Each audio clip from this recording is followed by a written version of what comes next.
Minutes past 8, the Queen and the Duke of Edinburgh will attend a Thanksgiving service at Glasgow Cathedral as they continue their Jubilee tour of Scotland. Yes, the royal couple will meet members of the public in the centre of the city. Our Scotland correspondent Lorna Gordon is outside the cathedral for us now. Lorna, give us a sense of what will be happening today.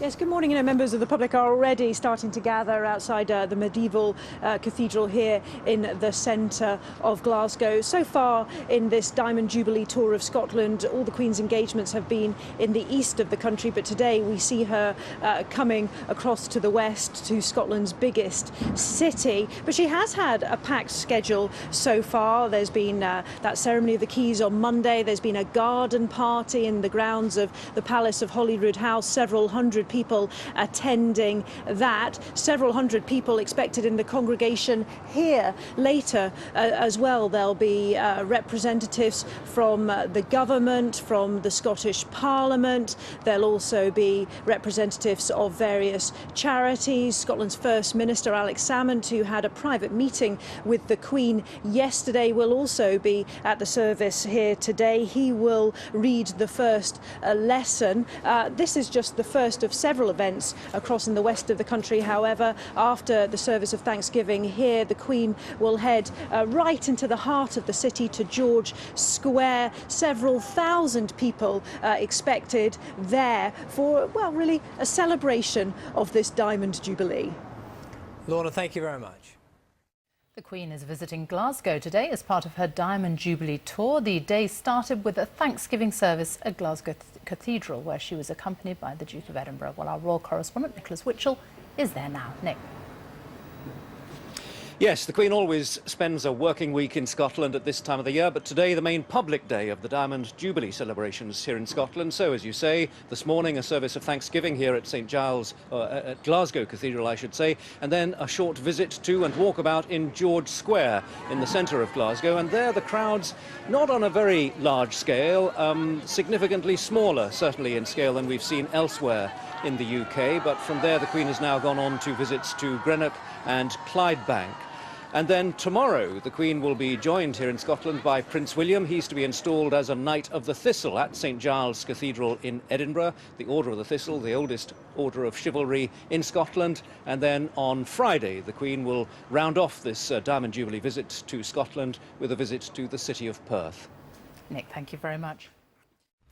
The Queen is visiting Glasgow today as part of her Diamond Jubilee tour. More than 1,000 people attended a Thanksgiving service at the city's cathedral. As our royal correspondent Nicholas Witchell reports, the First Minister, Alex Salmond, says the Queen would remain head of state if Scotland became independent following a planned referendum in 2 years' time. It was Scotland's tribute to their monarch, to someone who, for 60 years, has fulfilled her commitment to Scotland as part of her role as Queen of the United Kingdom. Past cheering crowds, many of whom have waited for this moment since dawn. When she first came to Scotland as the UK's monarch back in the early 1950s, the crowds were huge.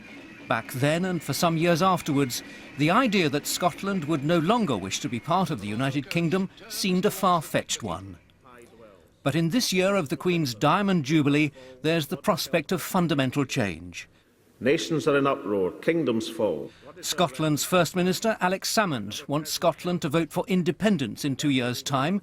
So what, in an independent Scotland, would be the position of the Queen? We'd continue as a constitutional monarchy, and Her Majesty would be continue as Elizabeth, Queen of Scots. But didn't Mr Salmond feel that it would be a matter of distress for the Queen to witness the breakup of the United Kingdom? Not in the slightest. I mean, the Queen is far too wise to become engaged in the political process, not even if invited to by the BBC.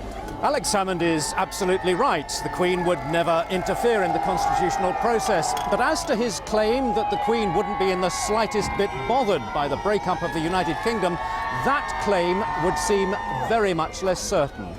This was the Queen at the time of her Silver Jubilee in a speech written at Buckingham Palace.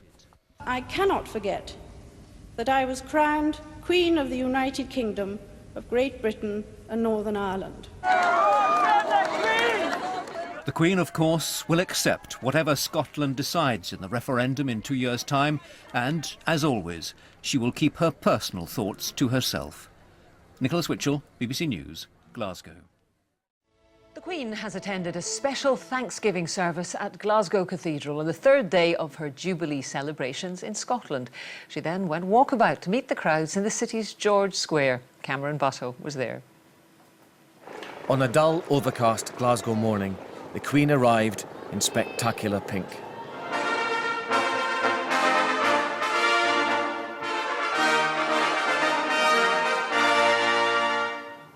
The first reading of the service was given by the First Minister. God is our refuge and strength, an ever-present help in trouble. Therefore we will not fear. Though the earth give way and the mountains fall into the heart of the sea, though its waters roar and foam and the mountains quake with their surging.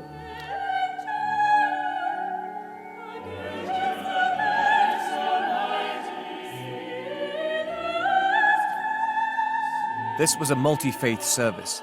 The sermon was given by the moderator of the General Assembly of the Church of Scotland. Of all the nations in the world, we in the British Isles and the Commonwealth have been blessed by the unstinting dedication of Her Majesty the Queen and the Duke of Edinburgh. During these past 60 years of unprecedented change, Her Majesty has brought the continuity and the insight of a wise and gifted monarch. Prayers were then offered by Glasgow school children. We give thanks that this nation has been blessed through the generations with people of faith, vision, courage, ingenuity and wisdom.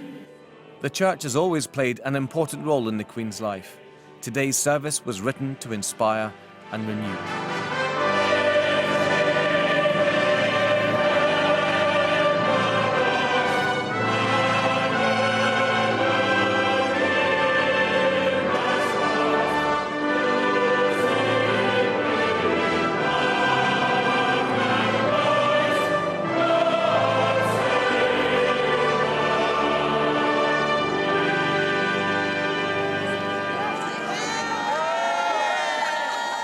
Less formal, more face-to-face in George Square. Crowds pressed up against the barriers to meet the Queen in her Jubilee year. Oh wow, just goosebumps everywhere, fantastic. So I was so proud, it was just fantastic to see her. I haven't really saw the Queen like face to face, I've only saw her on TV and all that, and I've been dying to like see her. So I thought since she's come to Glasgow, there's no hesitation, we have to come down and see her. A damp but enthusiastic welcome at Clydebank after lunch, where the Queen and the Duke visited a hospice. Then she was waved off by some Scottish showbiz royalty. Tomorrow the celebrations are centred on a service and a parade in Edinburgh, with Prince William and his wife Kate likely to be the biggest draw. Cameron Buttle reporting Scotland, Glasgow.